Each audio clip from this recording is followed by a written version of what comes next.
Oi, gente, tudo bem? Bom dia, boa tarde, boa noite. Vou começar aqui a gravar agora a primeira aulinha da nossa sequência sobre geologia na construção civil, beleza? Bom, serão 4 aulas e ao longo dessas 4 aulas eu vou ter essa tabelinha aí ao fundo, tá? Você vai reparar que nessa tabelinha nós temos aqui a parte de rochas magmáticas, também chamadas de rochas ígneas, né? Que elas são formadas a partir do resfriamento do magma. Bom, além das rochas magmáticas, nós também temos as rochas sedimentares, tá? Nós temos, por exemplo, algum tipo de rocha magmática, metamórfica, eventualmente até uma rocha sedimentar. O intemperismo age sobre essa rocha, ou seja, ocorre um desgaste dessa rocha e alguns sedimentos delas são separados ali da rocha matriz. Esses sedimentos são transportados, né, normalmente por água, né, cursos d'água, os antigos rios e mares, né, isso aí de milhões de anos atrás, né, que a gente está falando aqui de eras geológicas, né. Então esses sedimentos são levados até determinada posição, né, uma cota inferior, ocorre a sedimentação deles. Nesse caso, nós temos as rochas sedimentares detríticas, tá? Nós temos outra família de rochas sedimentares que são as não detríticas, tá? Mais à frente eu vou falar um pouco delas para vocês. E por último, nós temos as rochas metamórficas. As rochas metamórficas, elas são algum tipo de rocha que sofreu metamorfismo. O que seria esse metamorfismo? Metamorfismo é a aplicação de temperatura e pressão nessa rocha. Metamorfismo, ela vai mudar a forma dela, tá? Então nós podemos ter uma rocha magmática que sofre metamorfismo. Nós podemos ter uma rocha sedimentar que sofre metamorfismo. Então nós vamos ter as rochas metamórficas, elas vão ter como protólito, tá? O que vem a ser o protólito? Protólito é a rocha que, após o metamorfismo, se transformou na rocha metamórfica. Digamos assim, ela é um insumo da rocha metamórfica. É a rocha que antes não era metamórfica, após ser submetida ao metamorfismo, ela se transformou em uma rocha metamórfica. Esses são os protólitos. Então a gente tem rochas metamórficas oriundas de protólitos ígneos, ou seja, as rochas ígneas que vão passar por metamorfismo para gerar as rochas metamórficas. E a gente vai ter protólitos sedimentares, ou seja, as rochas sedimentares que vão passar pelo processo de metamorfismo para gerar as rochas metamórficas, beleza? Isso é um resuminho do que eu vou falar aqui ao longo de 4 aulas. Como eu sempre digo, produtos, marcas e empresas são citados nessa apresentação apenas como exemplos e fontes de informação, não são indicação, referência ou preferência do autor. Os sites indicados foram acessados em janeiro de 2023, caso não informado, beleza? Bom, como eu tinha dito, essa primeira aula eu vou falar sobre as rochas magmáticas, também chamadas de rochas ígneas, que elas são formadas a partir do resfriamento do magma. Quando eu tenho um magma félsico, eu tenho um magma mais claro, vai gerar rochas mais claras. Um magma mais leve vai gerar rochas com uma densidade menor. E um magma mais viscoso, ou seja, é um magma que ele encontra muita dificuldade através da crosta terrestre para se tornar um magma, digamos, extrusivo, que vai sair, por exemplo, por um vulcão. Já o magma máfico, ele é mais escuro, ou seja, gera rochas mais escuras. Ele é mais denso, ou seja, gera rochas mais densas. E ele é mais fluido, ou seja, esse magma máfico ele tem maior facilidade de encontrar um caminho para que ele chegue até a superfície. Tá? Mas eu posso ter esses dois tipos de magma ocorrendo em duas condições diferentes. Eu posso ter eles ocorrendo de uma forma intrusiva, ou seja, o resfriamento deles se dará ainda abaixo da crosta terrestre, igual você está vendo aqui, entre outras camadas aqui de rocha. Já o magma extrusivo, a gente tem a saída dele, o contato dele com o ar atmosférico, igual você está vendo nessa figura de baixo aqui. Então, o que acontece? Quando a gente tem um sistema intrusivo, né, igual você está vendo esse daqui, eu tenho um resfriamento lento. Demora muito tempo para ele resfriar. E isso favorece o crescimento dos minerais. Tá? Quando a gente tem um magma extrusivo, que ele encontra o ar atmosférico, ele se resfria muito rápido. Então, não dá tempo de haver um determinado crescimento dos minerais. Ah, professor, o que é isso de mineral? É o mesmo que rocha, professor? Não, não é o mesmo que rocha. Tá? A partir do magma, vou até ler essa definição de magma para vocês aqui. O magma é o quê? Uma massa de rocha em fusão total ou parcial. Nessa massa de rocha em fusão ainda temos silicatos e ela é rica em oxigênio, sílica, alumínio, ferro, magnésio e etc. Outros elementos. Tá?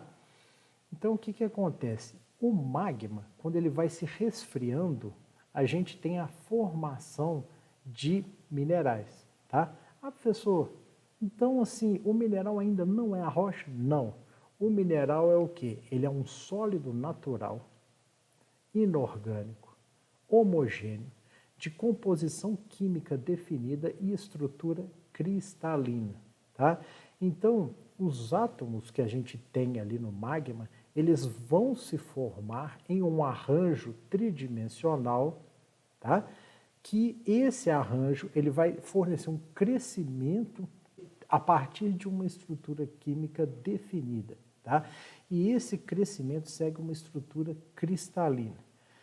Por exemplo, você pode reparar aqui, ó, que a gente tem um cristal de quartzo. Oh, que bonito! É tão raro encontrar um cristal de quartzo? Sim, é muito raro, porque é muito difícil a gente ter uma condição que favoreça esse crescimento perfeito desse cristal de quartzo. O que acontece normalmente é o crescimento de um cristal de quartzo limitado nas suas laterais pelo crescimento de outros cristais de quartzo ou outros cristais de outros minerais. Tá? Esse aqui é chamado quartzo criptocristalino. Ele não teve a liberdade de ter aquele crescimento igual esse outro que teve. Esse outro é um cristal bonito, esse daqui você já vê, é o chamado criptocristalino. Ah, professor, e como acontece essa limitação do crescimento? Eu te dou um exemplo nessa rocha granito aqui. Você pode perceber que essa rocha ela tem vários pontos de cor diferente. Essa parte escura dela aqui, né, e uma cor aqui meio alaranjada, meio intermediária, vão ser os minerais biotita, né, muscovita, esses aqui que você está vendo. Nós vamos ter também o feldspato, que é esse daqui, e aqui no meio também eu vou ter um pouco de quartzo, tá? Ou seja, em função da disponibilidade dos átomos que eu tiver naquele magma, ao longo do resfriamento, eu vou ter a formação de vários minerais e eles vão estar entrelaçados igual você vê nessa rocha de granito aqui, tá? Você pode ver que nessa amostra nós temos várias cores. Então, nós temos aqui dentro vários tipos de mineral. Aqui embaixo nós temos um exemplo de basalto. Ah, professor, por que o basalto já não tem essa formação mineral? Eu já não consigo ver os pontos dos minerais. Teve a formação mineral. A gente não consegue ver por quê? Porque os minerais não tiveram tempo de crescer. O basalto, ele é uma rocha extrusiva. O magma se solidificou na superfície, em contato com o ar atmosférico. Então, teve um resfriamento rápido, não deu tempo de ter o crescimento dos cristais igual nesse granito. O granito já é uma rocha intrusiva, tá? Você consegue ver nele aqui os minerais, esses minerais tiveram tempo de crescer. Obviamente que um empurra para cá, o outro empurra para lá. Eles não tiveram a liberdade de crescer, né? Por exemplo, o quartzo não virou esse cristal bonito, né? As micas aqui, tanto a muscovita quanto a biotita, eles não tiveram esse tamanho, igual você está vendo nessas amostras aqui, tá? O feldspato, ele não chegou a ter esse tamanho aqui que você está vendo, só que existe deles ali dentro, tá? São vários minerais que compõem essa rocha, e cada mineral é composto por vários átomos. Esse magma que eu já tinha dito, que se chama félsico, ele tem esse nome por quê? Porque o magma félsico ele é rico em sílica e oxigênio. Então nós vamos ter muito feldspato e muita sílica. Por isso que tem félsico, feldspato e sílica. Tá? Então, ele vai ter muita sílica e oxigênio para formar o quartzo. E ele vai ter esses elementos que formam o feldspato. Tá? Que vocês podem ver o potássio, o sódio, o cálcio, sílica, alumínio e oxigênio. Quando eu já tenho o magma máfico, tá? Esse nome máfico vem de quê? Magnésio e ferro. Você vê que o magma máfico a gente já vai ter que uma quantidade maior, né, de minerais ricos em magnésio e ferro. Você vê que até eu coloquei em azul aqui, beleza? E aí eu vou ter o quê? Por exemplo, essa rocha aqui, o gabbro, eu tenho um percentual baixo de sílica, SiO2, tá? E você vê aqui também o basalto, tem um percentual baixo de sílica, tá? Um percentual elevado de magnésio e ferro, por isso que é máfico, beleza? Dessas rochas que eu falei aqui, vocês podem reparar que a gente tem o granito, né? Ela é uma rocha intrusiva de magma félsico, rica em sílica e oxigênio. Você vê que ela é mais clara. Depois a gente tem o diorito, intrusiva, e de uma composição aqui intermediária, já não seria félsico, já seria intermediário. E aqui a gente tem o gabbro, que já é um magma máfico, intrusivo, beleza? Então essa rocha aqui ela vai ser mais escura, igual você está vendo aqui, porque ela tem componentes máficos, né? Magnésio e ferro, e é uma rocha mais densa do que o granito também, tá? Por outro lado, aqui a gente tem essa sequência extrusiva. A gente tem o riolito, que é uma rocha extrusiva com elevado teor de sílica. Aqui a gente tem o andesito, que é intermediária, né? Também uma rocha extrusiva, mas com magma intermediário. E aqui a gente tem uma formação do basalto, que é uma rocha extrusiva com magma máfico. Agora aqui, só para vocês darem uma olhada, aqui a gente tem uma fotomicrografia de um pedaço de granito. Você pode reparar aqui, ó, que eu tenho o quartzo. Olha ele aqui, é um quartzo que ele não teve tanta liberdade de crescer, como se fosse um grande cristal de quartzo, mas você consegue identificar nessa parte aqui, nessa outra aqui, a gente tem o quartzo. Deu para você perceber? O feldspato, né, que a gente tem aqui, você vê que é um feldspato alcalino. Nós temos a albita, temos o anfibólio. O anfibólio é essa formação mais escura aqui. Se a gente for analisar aqui, ó, o oxigênio, ele está aqui nessa coluna 16, tá? Você vê que o silício, ele está aqui na coluna 14, tá?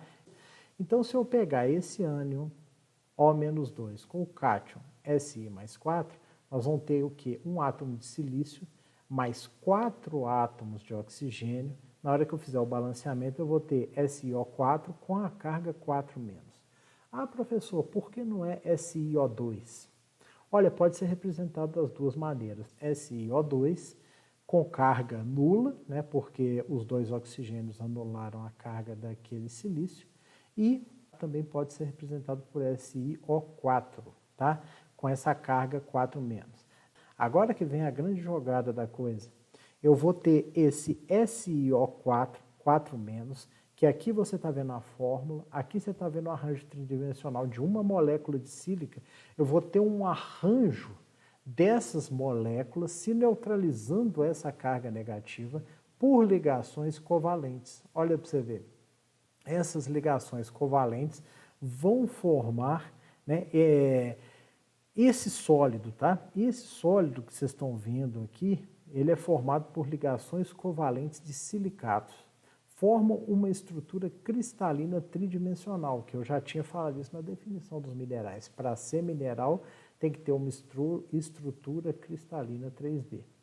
E isso daqui ainda tem outra particularidade. Esse arranjo atômico, obviamente aqui eu estou falando de uma escala atômica, já aqui do lado de uma escala macro, tá? Olha bem essa diferença. A estrutura atômica tem uma interferência nessa forma macro. Por quê? O arranjo atômico define as direções dos planos de fratura do mineral. Obviamente, claro, se esse mineral tiver liberdade para crescer.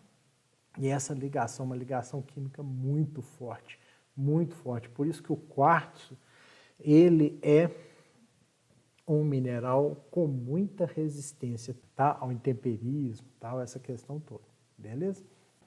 E aí agora eu vou sair um pouco da parte do quartzo, mas agora aqui eu vou falar um pouco dos argilominerais, ou seja, micas. Nós temos as mais conhecidas, são a moscovita e a biotita. Diferentemente do quartzo, que vocês estão vendo aqui, as micas elas são formadas da seguinte maneira, vou te explicar aqui agora. Esse tetraedro que a gente está vendo aqui, que tem um átomo de sílica e 3 átomos de oxigênio, eu vou a partir de agora representá-lo como esses triângulos aqui, tá? O que acontece com esses triângulos? Se eu estiver vendo esse triângulo aqui, ó, quer dizer que eu estou vendo 3 átomos alinhados de oxigênio, 1, 2, 3, com o outro átomo, que é fora do alinhamento desses 3, virado para mim. Esse triângulo aqui é quando eu estou vendo esses 3 átomos de oxigênio, 1, 2, 3, e o outro átomo fora do alinhamento deles, mais longe, tá? Virado para o outro lado. Agora vamos supor que ao invés de eu ter esse crescimento tridimensional igual ao quartzo, eu vá ter um crescimento bidimensional, ou seja, em 2 dimensões. Esse crescimento do quartzo foi um crescimento de 3 dimensões com ligações covalentes envolvendo a sílica. Por isso que ele tem tanta resistência, porque é uma ligação forte, o crescimento dele se deu com essa ligação forte em 3 dimensões. Agora, imagina a seguinte situação, né, que é a situação aí das micas. Eu vou ter esse crescimento apenas em 2 dimensões, igual você está vendo aqui, ó, tá? Eu vou ter esse crescimento em 2 dimensões, x e y, não tenho mais z. Aí depois eu pego cada uma dessas placas, coloco uma em cima da outra, como se fosse um baralho. Daqui a pouco eu vou até mostrar uma imagem aí para clarear isso um bocado, fazendo a similaridade com as cartas de um baralho. Colocando uma em cima da outra, a gente vai ter o baralho, como se fosse isso daqui. E eu vou ter a ligação de uma placa com a outra placa, com a outra placa, com a outra placa, tá? Com alguns cátions e hidroxilas aqui no meio, tá? É basicamente isso daqui. Vamos considerar que esse crescimento das conexões dos silicatos se deu em 2 direções, x e y, é como se fosse uma carta de baralho. Você está vendo essa carta aqui. Aí depois nós vamos pegar várias cartas, ou seja, vamos pegar vários planos desse daqui e colocar um em cima do outro, em cima do outro, em cima do outro, em cima do outro, igual você está vendo o baralho. Assim também vai ser formado os argilominerais, sendo que entre uma carta e outra, a conexão que eu vou ter é com ligações químicas mais fracas. Esses elementos que você está vendo aqui, tá? Então aqui você pode reparar que a gente tem os espaços preenchidos por cátions, né? Que você pode ver que são essas bolinhas aqui e essas brancas aqui. E a gente tem espaços preenchidos por hidroxilas. É claro que isso aí varia muito de uma argila para outra, de um argilomineral para o outro, tá? A moscovita de uma maneira, a biotita é de outra. Tem a montimorilonita que ela absorve água e por isso que ela é expansiva. Ela absorve água nesses interstícios entre os planos, tal. Não vou entrar muito em detalhe nisso aqui, não.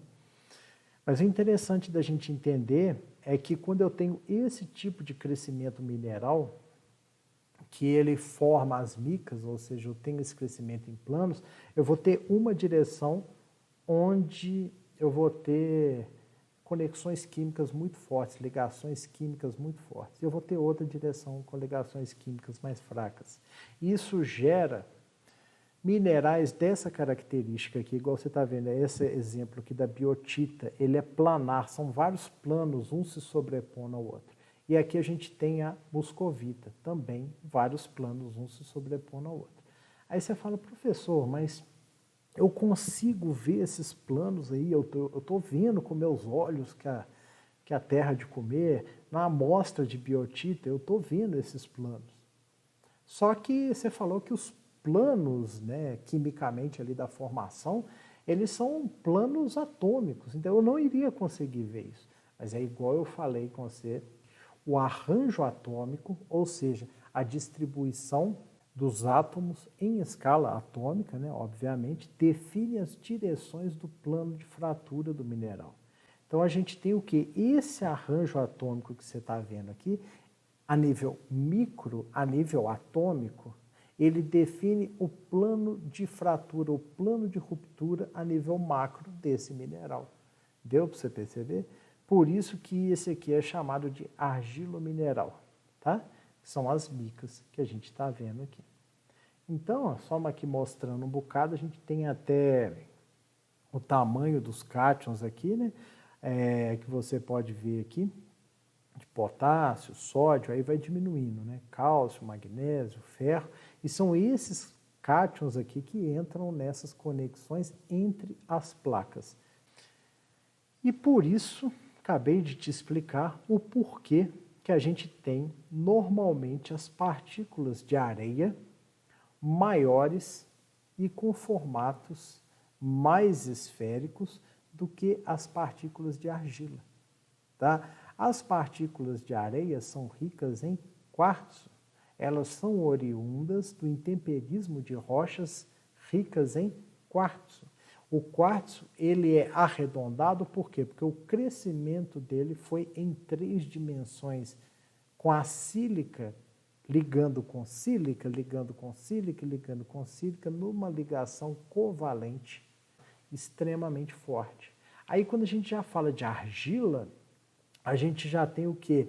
Ligações mais fracas entre aquelas cartas. Isso gera o quê?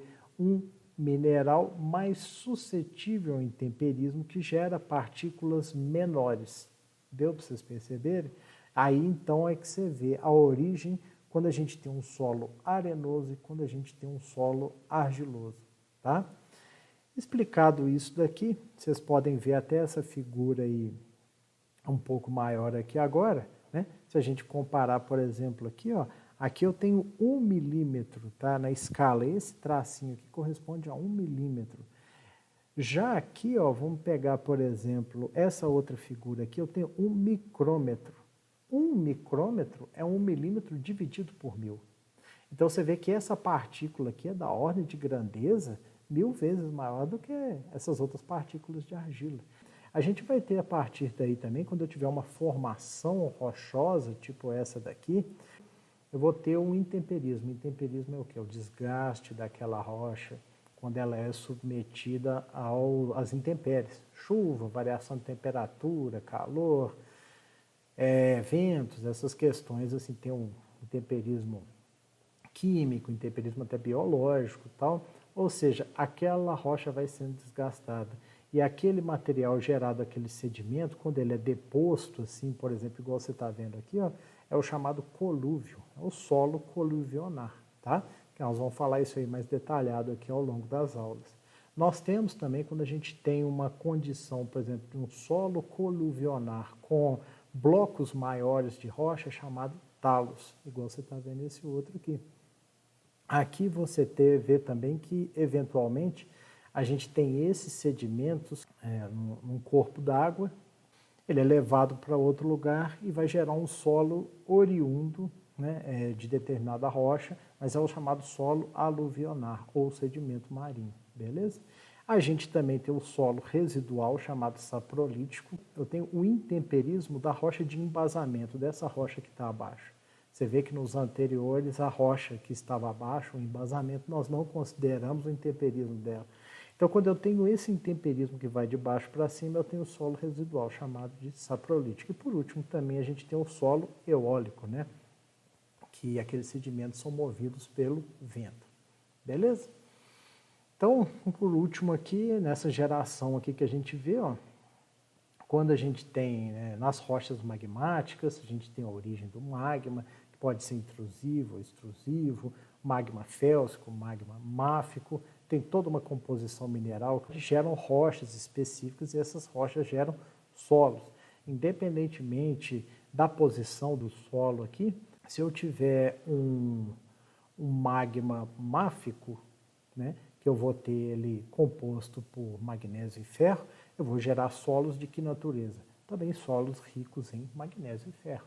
Se eu tiver um magma félsico, né, rico em sílica, oxigênio e feldspato, eu vou ter solos também com uma composição química, né, mais ou menos dessa daí também, beleza?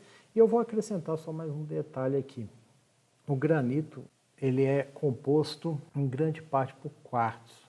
O quartzo, além dele ser duro, ter uma dificuldade na quebra, ele é muito resistente quimicamente. Então, ele é resistente tanto fisicamente quanto quimicamente.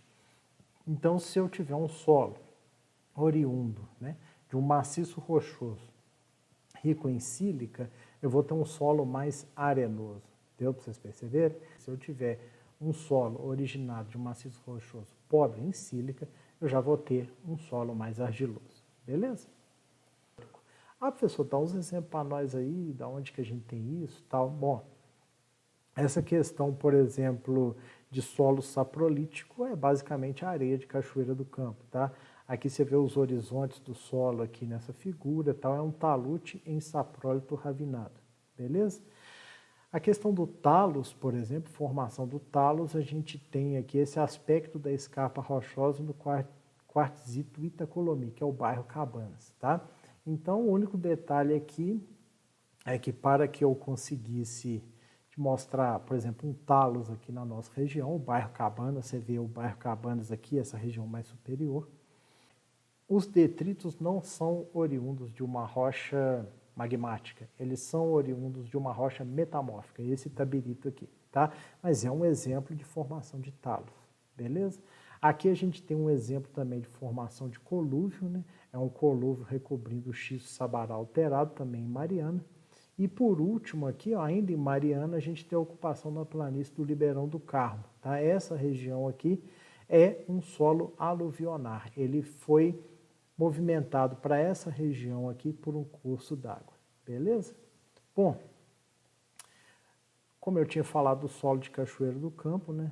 Igual eu tinha mostrado aqui nesse slide, né? Um solo saprolítico, um solo residual, e ele está até ravinado. O que é essa ravina? É uma erosão superficial. Por quê? Porque ele é um solo muito arenoso. Então ele não tem coesão, tá? E em Cachoeira do Campo tem muito esse problema aqui, que é a chamada vossoroca. Tem várias vossorocas, tá? Porque o curso d'água cada vez vai aumentando e vai percolando esse material, vai levando essa areia embora e tal, e é um processo erosivo bem complexo e tem muito aqui em Cachoeira do Campo, beleza? Ô, gente, por hoje era isso mesmo, queria agradecer a atenção e um grande abraço para vocês e tchau!